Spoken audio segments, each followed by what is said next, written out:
The Monster Under My Bed by Jocelyn. It was 12 a.m., but I couldn't sleep. My parents thought I was silly for still believing there was a monster under my bed at 13, but I knew there was. Every night, I heard groaning and growling. Even one time, I saw a shadow of the monster under my bed. And I'm not just imagining things either. I know for sure there was a monster under my bed. But this was the first time I had ever seen it. Standing in front of me, complete with arms, legs, and eyes, was a pen. A literal pen.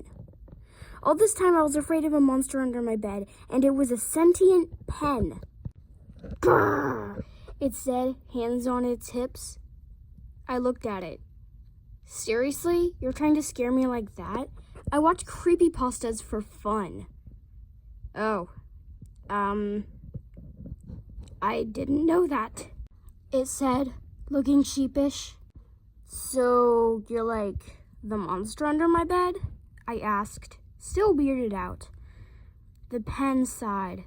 Yeah, I am. All monsters under your bed are just sentient pens. Oh.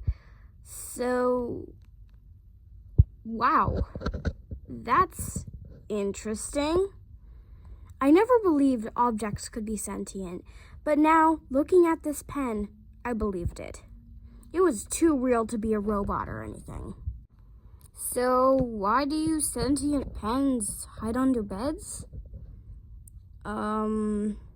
We don't know. It's just kind of fun to watch people think there's a giant hairy monster under their beds when all it is a sentient pen.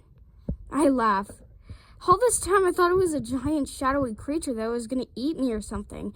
But all this time there were a bunch of sentient pens that were pranksters and just wanted to scare children.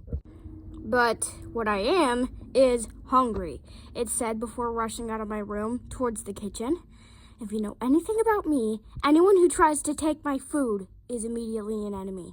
I run out of the door and grab the pen before I can reach my kitchen.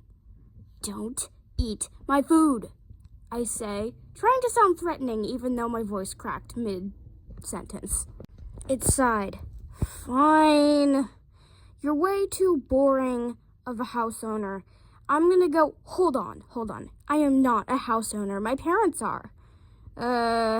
All the kids are house owners. That's what we believe. Okay. Anyway, you're way too boring of one. You're too old for this. I'm gonna go scare another, 5-year-old. Okay, why don't you just, watch creepypastas instead? The pen stared at me. Wait, so there's stories online that are made to make you scared? I sigh. Yeah, there are.